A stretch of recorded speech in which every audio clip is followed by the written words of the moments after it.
Okay, so hi guys, welcome back. And isolve naman po natin tong problem na to using yung another approach. Okay, so itong approach na to mas mahaba to actually. I mean, mas mabilis to actually kaysa dun sa approach natin kanina. So kanina guys, we solve this problem using yung LOS. And yun, medyo matagal, medyo mahaba yung solution natin.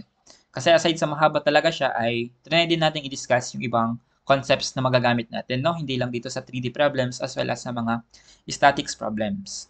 Okay? So, actually ako guys, no, nung nag-board exam ako, ito yung ginawa ko, nag-take ako ng moment, nag-LOS ako. Pero may mas madali pang solution dyan, and ito po yung gagamitin natin for solution number 2. Pero hindi po ito Caltech guys, no? Hindi po ito matrix, hindi rin po ito vector. Okay? So, conventional approach pa rin po ito, and this time, titake na po tayo ng summation of forces. Okay? So, summation of forces lang po yung gagawin natin. Ayan. So kung kanina nag-LOS tayo and take ng moment, kumuha ng equation, mode 5.1, na-solve na natin yung mga unknowns, this time naman, summation of forces. Pero, unlike kanina, 2 equations lang po yung ginawa natin. This time guys, ang gagawin na po natin is 3 equations, 3 unknowns. Pero ano po yung isang unknown na magagamit natin dito? So, dito, we're going to consider yung lamppost AO po natin. Okay? So, consider po natin yung distances ng AO. So dito guys, no, kunin lang ulit natin yung equivalent components niya for x. Wala po tayong component dyan, so 0. So as you can see here, from point A, bababa po tayo, so that's 6 meters. And since pababa nga po, siya po ay negative 6. So negative 6 po sa y. And then, sa x and z naman, so sa x, wala po, 0. And sa z naman ay 0. As we can see, no, siya po ay nasa, nasa may origin. So ito lang po yung distance na meron tayo, yung sa AO. And that's negative 6. So basically dito, we have 0 and then 0. So kung kukunin po natin yung equivalent distance nito, equal lang po ito sa 6 lang din, no? And ito guys, i-store na lang po natin siya sa may D na lang. Okay? Or pwede nyo rin i-solve actually para ma-check din natin. So, di ba, ginawa natin kanina, Pythagorean, that's square root ng x squared plus square root ng y squared plus square root ng m squared. So, calc na lang po natin. So, calc 0, 6, and then another 0. And this give us, ayan, so 6 lang din. Ito, i-store na lang po natin sa may D, no? Okay? And check natin guys kung nandito pa yung mga inputs natin kanina. So, recall B ko lang. Ayan, so nandyan pa rin, 2 square root ng 19, recall C, square root ng 77, recall D, ayan, so 6. Okay, kanina guys, again, ang ginawa natin, take ng moment. This time guys, ang gagawin na po natin is summation of forces. And dito, sa summation of forces ay, i-consider na po natin si sign convention.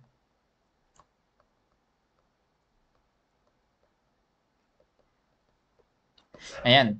So, nung nag-moment tayo, hindi na natin consider yung sign dito po sa natabulate nating datas. Again, dito, i-consider na po natin si sign convention. Okay? So, ang gagawin lang po natin dito is take ng summation of forces at x, at y, and z. So, at x muna tayo guys. Summation of forces sa x is equal to 0. Okay? So, we have here, and so sa x guys, sundan nyo lang yung gagawin natin. No? Ang equivalent x component po ng AB natin is equal lang po yan sa AB times 6 divided by yung naka-store sa B. Okay? So, I hope na nasundan nyo po yun, guys. So, we have here AB times negative 6. Again, consider po natin yung sign. Divided by yung naka-store po sa B na resultant distance. And that's 2 square root ng 19. Okay? So, wala po tayong moment arm, no? Kasi take po tayo ng moment. And then plus, AC naman tayo, guys. For AC, we have here AC times 4 or negative 4 divided by yung naka-store sa C. So, we have here AC times negative 4 divided by yung naka-store po sa C. And then next, AO naman. So, plus AO times, so dito guys, 0 divided by yung naka-store po sa D na 6. So, 0 lang din naman to pero ipakita pa rin natin. If here 0 divided by yung naka-store sa D. And guys, equal lang po ito sa, ayan. So, kung titingnan natin yung figure natin, so we have here a force na 4 kN and ito po ay acting towards our positive x, no? Or ang direction niya po ay papuntang positive x. Okay? So again, ito po yung positive x natin. Yan. So ito po yung positive x. Dito we have negative x, positive y, negative y dito sa baba. At dito positive z, and dito negative z. So positive x po tayo. So basically, lagay lang po natin yung load natin na 4 kN dito sa may x-axis. So 4 kN po dito. Okay? So plus 4. Okay, so plus 4. Or actually dito guys, instead of plus 4, ay pwede muna tayong mag-consider ng 1 unit load. So, bakit po tayo mag-consider ng 1 unit load? Eh kapag ginamit natin itong 4 kN, rektahan natin masosolve si cable AB and si cable AC. So, kung titingnan kasi natin yung third problem, ayan, may binigay po na parang kabaliktarang question dito sa 1 and 2. So, di ba for number 3 ay binigay po yung limiting tension or allowable tension and allowable force P naman yung hinahanap. So, why not i-unknown muna natin si force P or in terms of force P muna po yung calculation natin dito instead of 4 kN. Okay? Susundan nyo lang guys. So, alisin ko to, gawin ko siyang 1 kN load. Okay? So, or P kN. Okay, equal lang yun, no? Di ba? P kN, ang P po natin is equivalent to 1 unit load. So, we have here plus 1 instead of plus 4. Plus 1 muna yung gamitin natin. Is equal to 0. Okay? So, since okay na po ito sana, pero pwede pa natin siyang i-rearrange and ayusin. So, ayusin ko lang siya guys, no? I-transpose ko tong positive 1 dito sa kabila. Okay? So, here AB times negative 6 divided by yung naka-store sa B plus AC times negative 4 divided by naka-store sa C plus, ito guys, 0. 0 lang din po yan. Huwag na nating ilagay, no? Okay? So, and ito guys, we have plus 0 is equal to negative 1. Itong positive 1, transpose lang po natin dito sa kabila. So, pwede na po natin itong tawagin or i-consider as our equation number 1. So, saan naman po natin kukunin si equation number 2 as well as si equation number 3? So, for equation number 2 and 3 guys ay sa summation forces at y and z axis. Okay, so summation forces at y naman po tayo is equal to 0. So, at y guys, we have here yung AB. So, ang ABY po natin is AB times 6 divided by 2 squared ng 19. So, I hope na nasusundan nyo guys na hindi ko na pinapakita yung detail. Pero kung gusto nyo guys, parang ganding sample. AB natin is, or ABY po natin ay, equivalent lang po yan sa AB times yung y po natin na 6 or negative 6 divided by yung naka-store sa B. So, parang ganun po yung ginagawa natin. Okay, pero alisin ko muna ito, no? Ayan. So, summation forces vertical is equal to 0. We have here AB. So, na-discuss ko naman ata ito kanina, I believe. Balikan ko lang sa may LRS. Ito, parang ganito yung ginagawa natin ngayon. Equivalent components po nila. Okay? So, at y, we have here AB times negative 6. So, again, bakit po negative 6? Ito po yun, no? Negative 6 divided by yung naka-store po sa B. And then next, plus AC times another negative 6 divided by yung naka-store sa C plus AD or AO times negative 6 divided by yung naka-store sa D is equal to 0. So, as you can see dito na wala naman po tayong load directly towards, I mean downward or upward load. Wala naman po tayong load sa my y-axis. So, basically 0 po ito and 0 po dito. And ang tanging load lang po na meron tayo is yung 4 kN na acting towards positive x. Okay? So, ito na po yung equation natin for second equation. So, pwede natin consider to as our equation number 2. And then next, finally, para makompleto po natin yung 3 equations natin, take lang po tayo ng summation of forces at z is equal to 0. So, we have here AB times, ayan, so we have here negative 2. Ito po yung negative 2 natin. Again guys, baka hindi nyo nasusundan, no? Ganito lang po yung ginawa natin. So, balik tayo sa x. So, AB times, tingin tayo dito sa x. So, we have here 6 divided by yung naka-store sa B. And then AC, ito po yung AC natin. Negative 4 divided by yung naka-store sa C. And then, for AO naman, we have 0. Cancel na po yan. And ang ginawa natin kanina for AB at Y naman, summation forces at Y, ito lang po yun. AB times negative 6 divided by yung naka-store sa B. And then AC times negative 6 divided by yung naka-store sa C. And then AO times negative 6 divided by yung naka-store sa D. Actually guys, no, itong pinapakita kong solution dito, hindi ko to ginagawa kapag nagsosolve ako. Kasi pwede ko siyang i-direct sa my calculator kapag mode 5.2. So pwede yun actually guys, hindi nyo to idaan sa summation of forces na ganito. Pero of course, for the sake of this discussion ay pinapakita ko po yung detailed solution. So completuin ko lang, no? Summation of forces sa Z na tayo. If you negative 2 divided by yung naka-store sa B. Okay? And then plus AC times dito we have positive 5 divided by yung naka-store sa C. Plus AO times 0 divided by yung naka-store sa may D. So, 0 lang din po yan. So, ito cancel na natin since 0 lang din. So, basically dito na we have AB times, lang, di na magkasya. Pagkasyahin ko konti.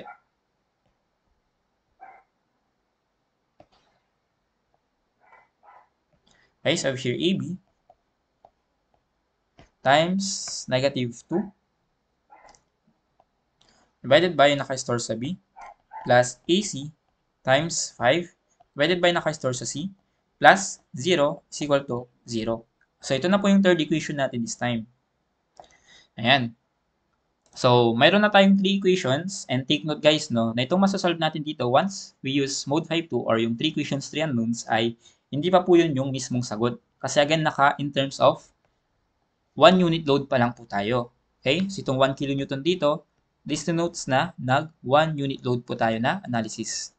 Pwede naman actually gawin natin 4 yan pero since may tanong nga sa number 3 na baliktad or in terms of P yung sagot, kailangan muna natin kunin yung equation na in terms of P. Okay? Sige, mode 5.2 na tayo guys since na-utilize naman na natin yung equations po natin. So, mode 5.2 tayo. Mode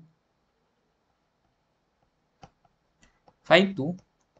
And then, gaya ng ginawa natin kanina sa mode 5.1, hindi ko na ipapakita guys, no, yung hindi ko na ipapakita yung pag-input sa, or hindi ko na isosolve dito sa solution sheet natin yung pag-input po sa calcul. Pakita ko na lang dito sa may calculator natin. Kasi may calcul naman tayo.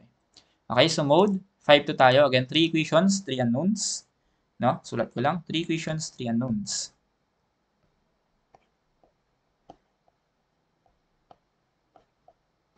Ayan. Okay, so input lang natin. Dito muna tayo sa may equation number 1. Nakita nyo ito equation number 1 guys. Input lang po natin yan. Dito sa may, ayan, dito pong row 1 natin. So ito yung row 1 natin guys. Diyan po natin ilalagay yung equation number 1. Okay, so pakita ko lang. We have here, input lang natin, no? We have negative 6 divided by yung in-store natin sa B. Okay, wala tayong ano dyan, moment arm. So just click equals since summation forces lang naman po yan. And then dito we have negative 4 divided by ito pong naka-store sa C. Okay? And then 0. Okay? And then negative 1. Okay? So I hope na nasusundan nyo guys yung pag-input natin. Again, ito po yung equation number 1. Lagyan ko lang ng ano na. Equation number 1 po yan. Ito po yung equation number 2. Nang ha. Yan. So ito yung equation number 1, equation number 2, and ito naman po yung equation number 3. Okay? Susundan nyo lang yung ini-input natin sa calcu. Then next, sa may summation forces vertical naman, that's for our equation number 2. So here, ayan, negative 6 divided by, I recall B. Okay? Click equals. And then next, we have here negative 6 ulit divided by recall C. Okay? Click equals. And then 0.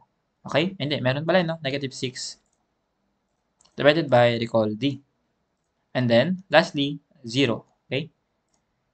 Ayan. Then next, finally, sa equation number 3 natin, we have here, negative 2 divided by recall B. Okay? And then, 5 divide recall C. And then, 0. Okay? And another 0. Okay? So guys, again, ito pong lalabas na values dito ay hindi pa po ito yung sagot. No? Kasi, naka in terms of 1 unit load po tayo. Ito po yung 1 unit load natin, yung ginamit nating 1 kN. Na suppose 4 kN po yan dapat. Okay? So, click equals lang. Lalabas po yung mga values natin na in terms of P. So, equals. Ayan. So, ang lalabas po sa atin dito is 1.147. So, TEB natin is 1.147 ng P. Okay? And then, TEC naman natin is ayan, 0.462 ng P. Ayan, so masasolve na po yan, no, simultaneously. So, click nyo lang po yung equal. So, ito po ay 0.462 P. And then, TAC naman, okay, click nyo lang po ulit yung equals. And then, lalabas dyan si negative 1.105. Okay, na hindi naman natin magagamit, no, ito pong sa may TAO natin kasi wala namang hinahanap na reaction sa my post. Okay, so again, in terms of P pa lang po yan, no? Hindi pa po ito yung sagot. Okay? So, pero kung gusto natin guys, dito sa mode 5.2 natin, gawin natin itong -4. So, try natin if lalabas yung sagot natin kanina. If ginawa natin -4 yan. Okay, so 4.588 yung nasolve nating TAB. Compare na lang natin mamaya. So, TAB natin is 4.588. So, lagay ko lang dito kapag ginawa kong 4 kN itong -1. And I believe yan din yung nasolve natin kanina, no? Pwede rin na ito yung gawin nyo with your 4.588 kN. Pero ako ginawa ko siyang 1 unit load kasi for the sake of the third question. TAC naman, equal po yan sa, equals lang ulit, 1.847 kN. Okay? So, click equals. Hindi naman natin ito magagamit. So, easy muna tayo guys, no? Try po natin i-compare if tatama nga ba yung masasolve nating TAB and TAC. Okay? So, click CE lang. Mode 1 tayo. And then, check natin, no? So, 1.147. Yan, 1.147 times po natin sa P na 4 kN. So, times 4, ang lalabas po dyan ay, ayan, 4.588 kN. So, same nga, no? Yung napalabas nating value. So, ito guys, we have 1.147 times 4. And then, ang sagot po natin dito is 4.588 kN. And then, for TAC naman, we have here ay, natapan pala. Oops. Ayan. For TAC naman, we have 0.462 times 4. Okay, yung sagot natin dito ay 1.848 kN.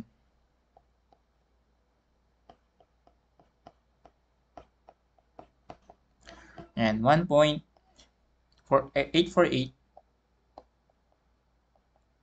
kN. And ito na po yung sagot natin for TAB and TAC. So yung sa TAU naman, di naman natin yan magagamit, no? Hindi naman siya tinatanong sa problem. And check nga natin guys kung pero yung na-solve natin, baka iba sa na-solve natin kanina. Tandaan nyo, no? 4.588 tsaka 1.848. Okay, so 4.588 using LOS and 1.847. So, almost the same lang guys, no? Yung mga na-solve nating values. 1 decimal lang yung difference. Okay? And, sige guys, solve na rin natin yung number 3. For number 3, ang tinatanong po sa atin is, ito. If the allowable tension in the cable is limited to 3 kN, so T natin, or T allowable, is 3. Ano daw po yung force P? Ayan. So dito guys, na-utilize na natin yung equation in terms of P. Ito po yun. Kaya ang kagandahan, kaya nag-1 unit load tayo. And then substitute na lang po natin, no? At AB muna tayo. And then substitute po natin, we have here, TAB, no? Is equal to 1.147P. Wherein, ang allowable load po natin or allowable tensile load is 3. Is equal to 1.147 times yung P po natin na known. Okay? So, solvable yung P natin. Shift solve lang. So, 3. Pakita natin. We have here 3 divide 1.147. Okay? So, 2.261 yata to. Ayan. 2.616 pala. So, we have here 2.616 kN. Pero hindi pa yun yung sagot ulit, no? Pero alam na natin na ito yung sagot. Kasi na-compare na natin kanina. Pero check pa rin natin sa cable AC. So, for cable AC, guys, we have here TAC is equal to, itong equation na ito yung gagamitin natin, 0.462 ng P. So, substitute lang po natin, we have here 0.462 ng P, and then yung allowable load po natin na T is 3 kN. So, solve po natin yung P, and equal lang yan sa 3 divide 0.462. Okay, so yan po ay 6.494 kN. And again guys, ang pipiliin po natin dito ay para mas safe, no? For safety purposes, yung mas mababang load na 2.616 kN. And check nga po natin kung same lang yung nakuha natin. 2.616 and ayun, 2.616 or 2.61 kN. So, dalawang approach yung ginamit natin, parehong conventional, hindi po tayo nag-matrix, hindi rin tayo nag-vector. So, I hope guys na may natutunan kayo for this lecture series, no? Since dalawa nga siyang lecture for one problem. And I hope guys na na-convert ko kayo kung nag-matrix man kayo or vector, no? Pero di naman yung goal ko actually, no?